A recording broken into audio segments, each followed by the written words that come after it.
Oke, budayakan tonton sampai habis biar nggak salah paham. Selamat kawan sore ya. kawan ya. Assalamualaikum warahmatullahi wabarakatuh. Nah ini kita coba analisa bit injeksi starter halus ya. Ini masalahnya informasinya motornya hidup, cuman katanya kalau pas panas motornya mati gitu. Dan informasi yang kita dapatkan juga untuk full pumpnya katanya sudah diberesi. Entah full pump unitnya atau ngeteng kita nggak tahu ya. Tapi kalau kita lihat dari casing luarnya ini sepertinya ngeteng. Di sini juga untuk full pumpnya kuncinya sudah hilang, sudah nggak terpasang lagi. Terus untuk dudukannya pemasangannya kebalik kawan. Ini kan plat ini ada tulisannya di atasnya up itu atas, ini kebalik masangnya. Tapi nggak usah dibahas, nanti akan kita beneri. Tahap pertama dulu, karena sesuai informasi cerita masnya itu kalau panas mengalami masalah, berarti kan motor ini kalau sudah hidup mesin nggak ada masalah, tapi kalau dipakai jalan nanti berapa kilo atau berapa ratus meter mengalami gejala gitu kan. Kalau kita tangkap dari info ceritanya seperti itu, kita cek dulu oli mesinnya, karena nanti juga motor ini akan kita gas-gas. Nanti kalau oli mesinnya habis malah kejim. Apakah kehabisan oli ini jadi pengaruh yang utama? Jawabannya 20% iya, 80% tidak. Nah, gitu kan ya. Kita coba curug lagi. Yang penting ada dulu olinya, nanti kita gas-gas. Oh, ini saya enek, gak ketang sedikit. Yuk kita tutup lagi. Yang penting olinya ada dulu, nanti ngejim, nanti kita gas-gas.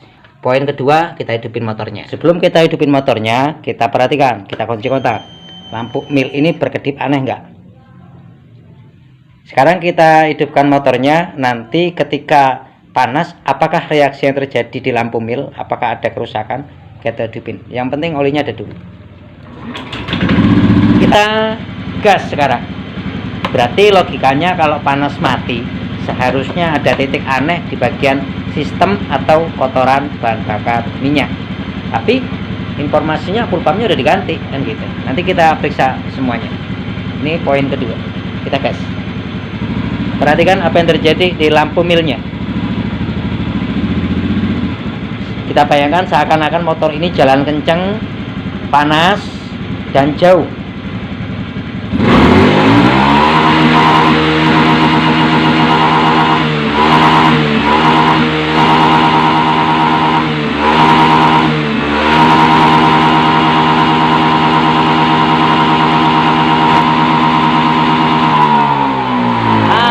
Dia nih mati ya. Ketika mati perhatikan tuh lampu milnya, nah berkedip. Mungkin seperti itu yang dikira masnya ya, tuh berkedip. Tak nih kasih. Nah yuk kita hitung 1 2 3 4 5 1 2 5 kedipan panjang, 2 kedipan pendek. 1 2 3 4 5 1 2 5 kedipan panjang, 2 kedipan pendek, absen kedua ya. Artinya apa? Kedipan 52 untuk kedipan panjang yang nilainya 1 detik, jedanya 1 detik itu dihitung puluhan, yang jedanya setengah detik itu dihitung satuan, Honda maupun Yamaha. Berarti kalau kita jumlah, panjangnya 5 kali, pendeknya 2 kali, berarti 52 kedipan. Berarti kemungkinan ada masalah di bagian sensor CKP, sensor crankshaft position sensor. CKP itu memiliki dua fungsi. Satu untuk pembangkit elektrik starternya, sensornya. Kedua untuk timing pengapiannya atau pulsernya. Nah berarti logikanya kalau motor ini pas jalan ngebut dan panas, artinya terjadi goyangan nih motor. Kan kalau jalan di aspal gini tuh, apalagi jalannya jelek, kemudian ada rasa-rasa, nah terus ada gejala lampu injeksi nongol, seret, berarti ada indikasi stop dulu, saya lagi meriang, stop dulu, saya lagi sakit. Ini kan lampu mil injeksi. Oh, kita hitung apa itu masalahnya dan di mana, di kode 52. Berarti kita periksa apakah memang sensor CKP-nya bermasalah, rusak atau mati atau konslet, ataukah ECU-nya? Loh, kenapa ECU?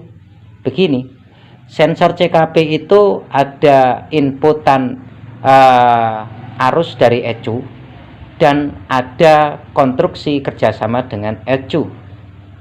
Kalau ibaratnya dia konslet CKP sudah parah, maka ECM-nya akan mengalami masalah. Paham ya? Oke, ini ya bearingnya ya. Nah, di sini ada spek sikring masing-masing. 5 ampere ECU, 5 ampere backup kembali ke ECU, 10 ampere ignition atau artinya coil, kemudian full pump, kemudian 10 ampere lampu kepala, 10 ampere ke daerah speedometer. Jadi pastikan sikring ini berada pada ukuran masing-masing. Di sini sensor CKP-nya. Gitu. Set CKP sensor. Naiknya di mana? Kayak ECU semua. Seret. Oke, ke poin box sikring yang ada di sini, masuk ke lapangan. Ada bautnya satu dalam. Nah, ini masih betul semua untuk ukuran sikringnya, tapi adakah kebocoran arusnya akan kita periksa ya. Oke, tak periksanya dulu. Kalau lihat plus berarti kabel tes taruh min, kita cek. Oke, kita kontak, pastikan mati dulu. Ini kontaknya saya lepas.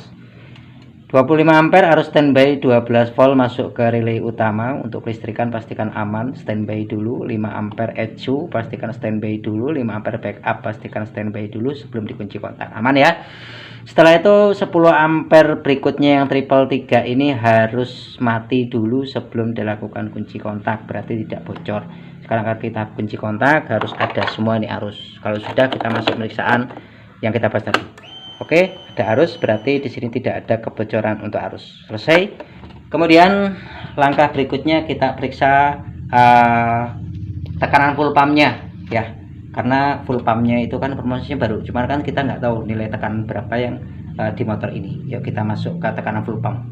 Oke, sudah. Sekarang akan kita kunci kontak. Betulkah ini full pump sudah diberesi dan tekanannya berapa? Idealnya kalau Honda minimal 30 sampai 38 itu sudah mulai ada tanda-tanda. Maksimal 40 sampai dengan 45. Ada yang 40, 42, 45. Kalau KW itu kadang-kadang ada yang 40, 42, 45, ada juga yang 50. Oke, yang bagus tuh 40 sampai 42. Berapakah tekanan yang di motor ini? Oke, jos. Berarti betul untuk di dalam tangki baru khususnya rotak. Turunnya juga, landainya enak, berarti pempesnya juga baru, berarti aman. Oke, jos. Tekanannya 41 PSI. Rumah sikring aman, artinya sikringnya dan instalasi baterai aman. Sekarang kita masuk ke pernapasan filter udara ini.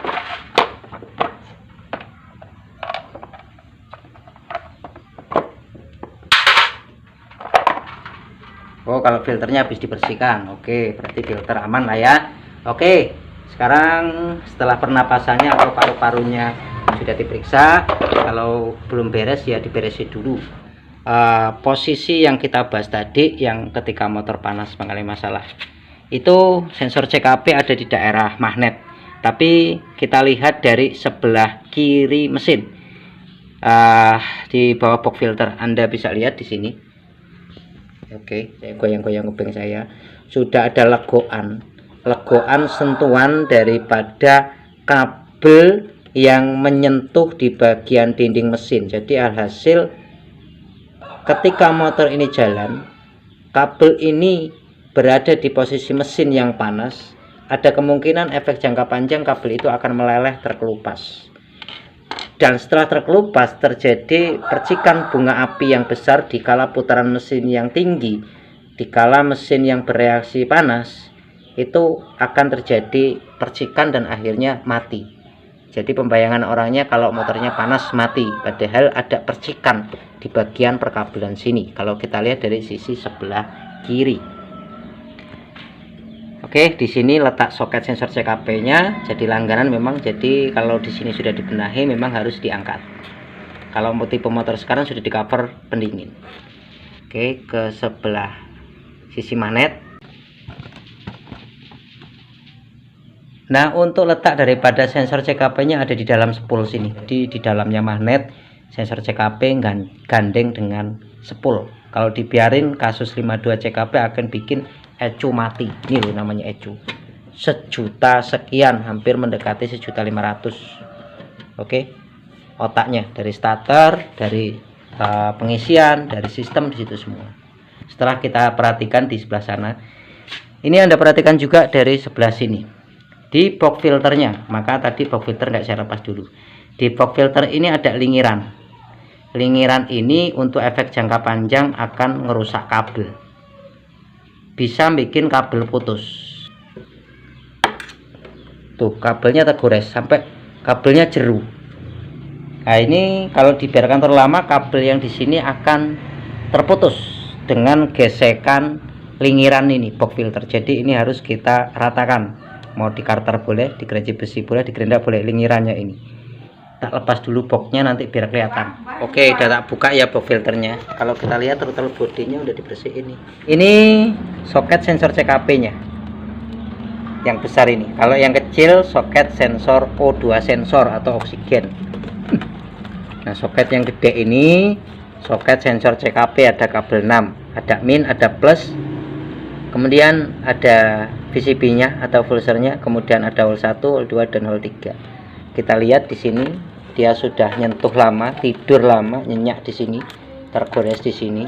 Oke, di telunjuk saya ini kita lihat posisinya kabel.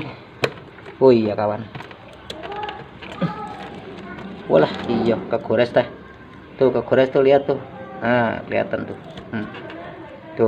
tuh kegores tuh, ketok orang, luar biasa. Waduh ini tuh. Oke ya, kita buka iki isolasiannya, nanti kita cleaner biar jelas. Ini udah tak buka, tak bersihin. Kenapa harus dibuka dari ujung sini? Karena di sini box filternya ngelingir juga ya, jadi kita pastikan di sini nggak putus juga. Oke, kita masuk ke kabel yang terbentur dengan massa. Di kabelnya ada 6, 1, 2, 3, 4, 5, 6. Yang putih-putih itu sensor hole. Allahu Akbar, ini ngoncek tuh sampai kropos, sampai hilang, bisa dilihat. Kemudian putih leres biru juga kena di sini. Oke, kemudian putih leres merah aman, kemudian warna coklat leres hitam juga kena. Untuk coklat leres hitam itu arus 10-11 volt kiriman dari ECU setelah Anda lakukan kunci kontak. Jadi ketika motor ini nyala dan ada getaran, maka ini terjadi benturan, terjadilah mati, bahasanya seperti tadi. Jadi mercik, plusnya konslet. Lah kalau dibiarkan ECU ini yang jebol. Kenapa Mas ECU? Ini arus 10-11 volt dari ECU loh. Outputnya dari ECU masuk CKP loh. Berarti kalau yang kena di coklatnya, ya sudah. Kalau dibiarkan nasib Anda buruk, ini lillahi ECM-nya. Kalau untuk yang putih-putih ini masih toleransi lah. Tapi kalau untuk yang bahaya, yang plusnya ini, kalau ini sampai nyentuh lama, ya ECU akan sekarat. Langsung dari ECU masuk ke CKP. Oke. Untuk keadaan seperti ini terserah mamasnya yang punya motor mau diapain, mau direhab atau diganti baru untuk CKP nya ini. Nanti sebelum kita lakukan pergantian, artinya direhab atau diganti baru, kita pastikan untuk arus dari ECU ke CKP normal dulu, baik dulu, kemudian CKP ada kelayakan dulu. Ngopi dulu kawan biar terang. Bismillahirrahmanirrahim. Ngopi yo. Bismillahirrahmanirrahim. Wih sedap. Oh, sambil diudutin. Kemudian masuk ke TKP lagi. Oke kawan ya. Sekarang kita buktikan. Ini kabel warna coklat leres hitam. Ini artinya arus 10-11 volt kiriman dari ECM. Kita siapkan tester boleh. Tes pen 12 volt boleh. Kalau tes pen LED arus kecil kebaca, nggak usah pakai tes pen LED karena kita mau lihat kemurnian 12 volt. Terserah mau pakai tester atau tes pen LED, tes pen 12 volt kayak gini. Kita buktikan dulu dengan tes pen aja ya, yang kawan-kawan sering punya di rumah. Ini tes pennya kita taruh ke min aki atau min rangka, terserah, taruh min rangka saja. Nah, ini kontak masih dalam keadaan mati. Kita taruh di kabel warna coklat yang terkelupas. Ini artinya 10-12 volt kiriman dari ecu setelah dikunci kontak. Bener nggak dia ini? Oke, kalau ini nyentuh terlalu lama nahan, jebol ecunya. Kalau terkontaminasi di masa rangka lama. Kontak. Oke, real ya, matikan kontak. Oke, mati ya, tak kontak kembali. Oke, hidup ya, matikan kembali. Seperti itu kawan.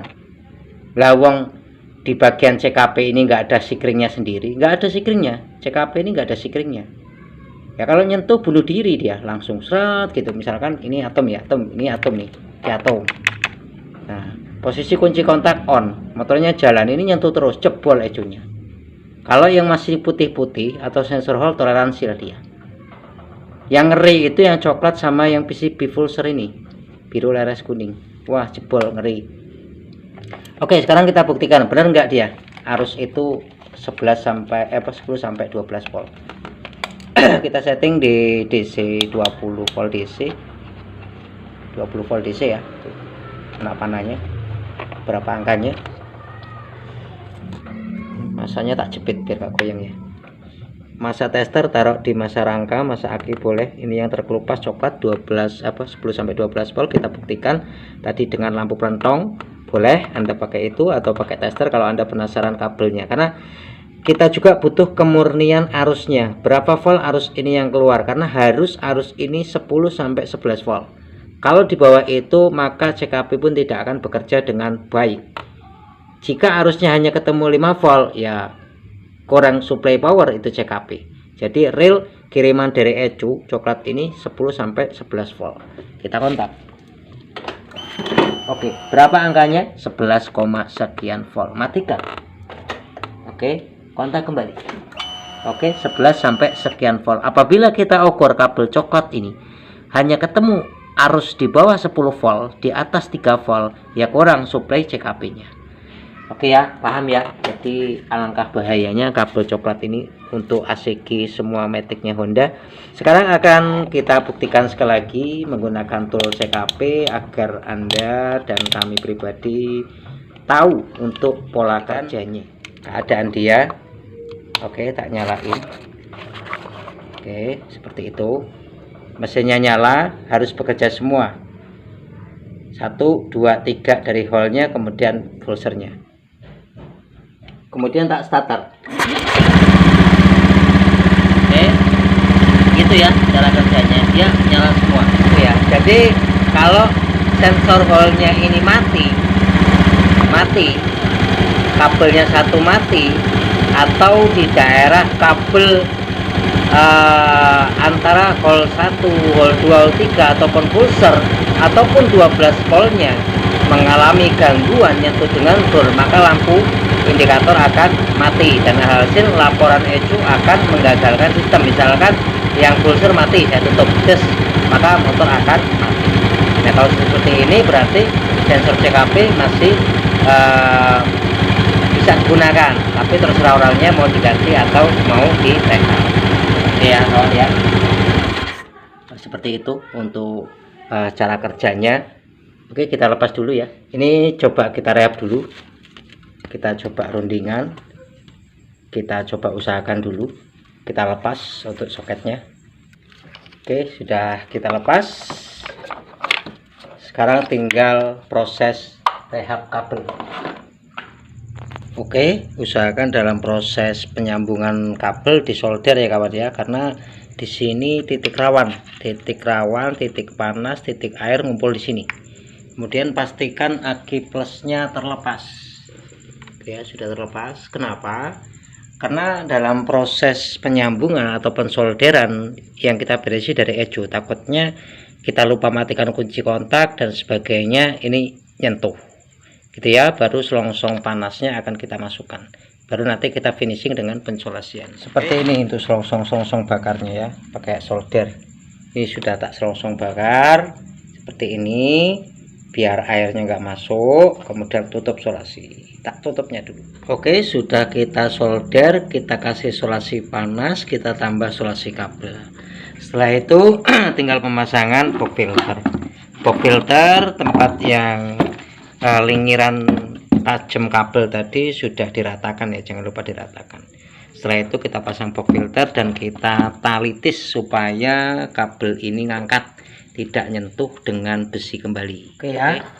Seperti itu. Jadi kita talitis. Akhir akan kita periksa idle screw-nya. Idle screw yang ada di sini. Karena ini fungsinya sangat vital untuk pernapasannya, untuk asupan udaranya. Pastikan idle screw ini bersih. Walah, kotor guys. Kita bersihkan dulu idle-nya, nanti kita pasang. Oke, ini sudah kita pasang, kita kencengin total, kemudian kita buka 2 sampai 2,5 putaran. Setengah, 1, 1,5, 2, 2,5 putaran. Oke, setelah itu aki kita pasang yang plusnya. Setelah itu akan kita cek finishing dengan pengecekan pengapian busi. Kita cek businya. Kenapa kita cek businya? Busi itu kalau injeksi punya massa aktif, dan busi injeksi tidak bisa dipasang busi karburator, beda ya kawan ya. Kemudian dalam proses kinerja sensor yang seperti tadi, kemudian idle screw kotor, filter udara kotor, itu pun akan mempengaruhi tingkat pengapian. Jadi kita periksa sekalian untuk businya. Dia busi pala panjang ya. Jangan lupa colokan busi diperiksa. Kalau meriksa colokan busi, kondomnya dilepas, kemudian diperhatikan gapnya itu sering coplok itu. Oke. Walah, kalau untuk businya udah kayak gini kawan ya, businya pojoknya udah gundul, oke. Busi akan kita upgrade baru sekalian, dia sudah lancip ya. Kita ambil busi yang baru. Oke, busi baru akan kita pasang. Oke ya, pala panjang ya. Ya, tinggal pengencangan.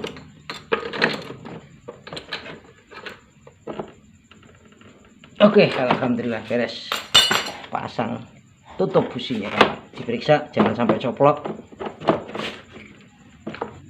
sampai bunyi kruk. Iya, alhamdulillah. Oke ya, sekarang kita kontak, kita hidupkan motor 3 detik saja.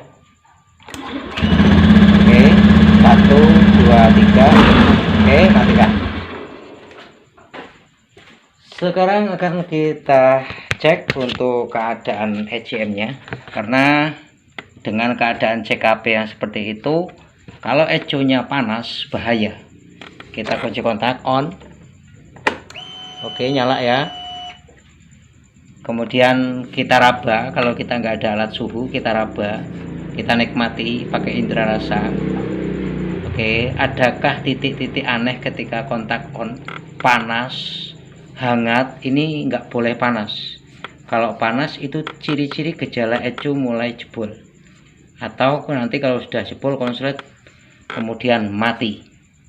Oke, di sini tidak ada ciri-ciri hangat panas, berarti insya Allah ECM ini masih layak digunakan. Sekarang kita tutup dengan inisialisasi atau penyeteran ulang atau hapus histori secara manual saja kawan ya. Nah, kenapa seperti itu dan harus di reset? Kenapa? Begini, kalau motor injeksi itu datanya kalau ada histori akan tersave di ECM.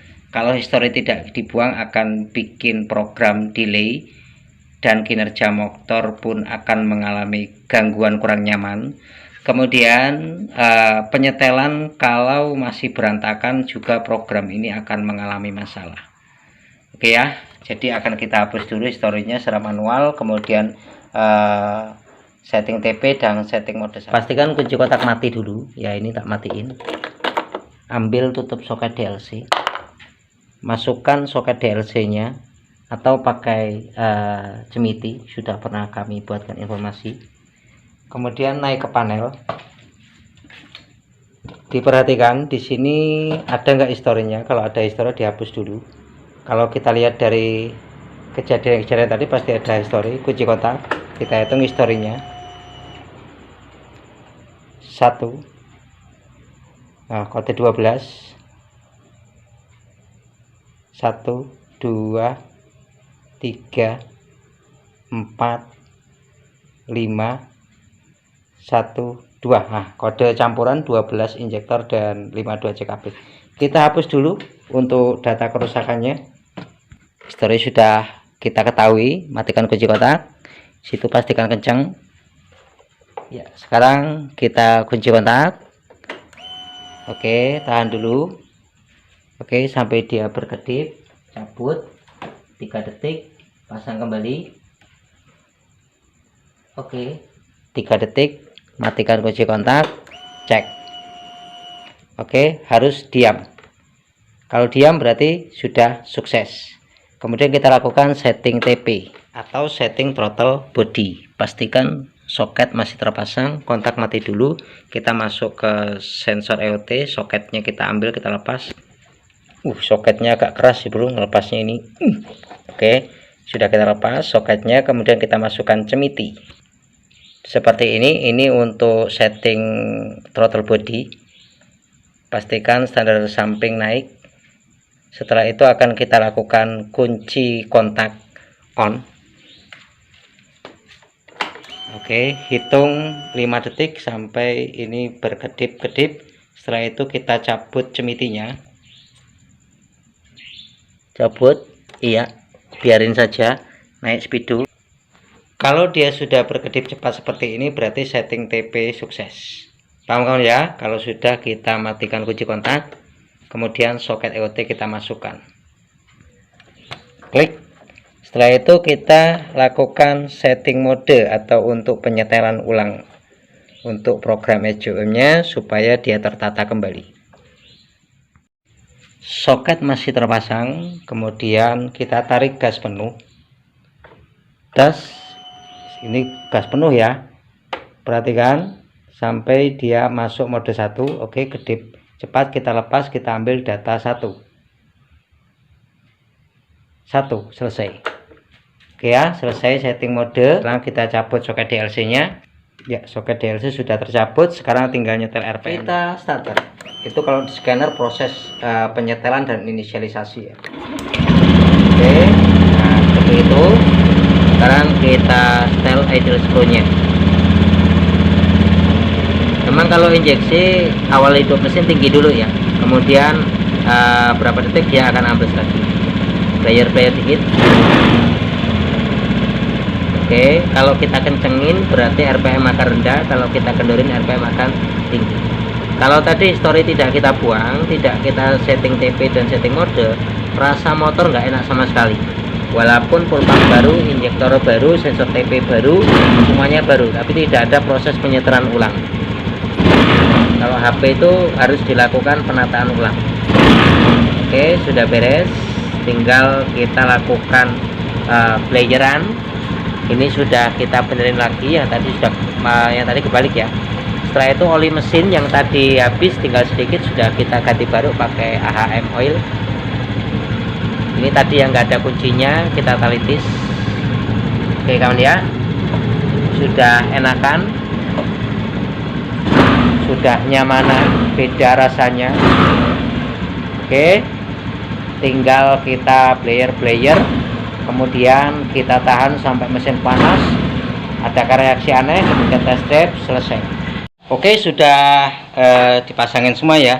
Sekarang akan kita coba. Ayo mas, dihidupin mesin starter, kemudian digas, tahan. Kalau yang sebelumnya gaspol, tahan, panas, ini berkedip ya, kemudian mati. Yuk sekarang gas terus tahan.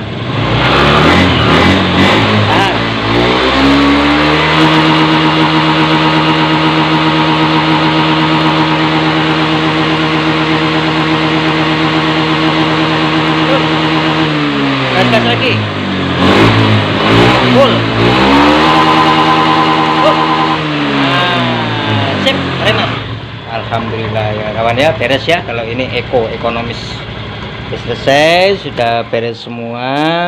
Jadi kesimpulannya motor ini ada masalah intinya di bagian sensor CKP-nya memang sudah langganan ya. Kemudian ada faktor lain yang harus kita periksa, kayak pernapasan harus kita periksa, pengapian busi, idle screw. Kalau throttle body sepertinya sudah bersih. Kemudian instalasi boxy kering terutama harus diperiksa. Oke, selesai. Itu untuk proses pengerjaannya. Mudah-mudahan bisa bermanfaat untuk rekan-rekan dimanapun Anda berada. Terima kasih. Saya Assalamualaikum warahmatullahi wabarakatuh. Sampai ketemu di video selanjutnya.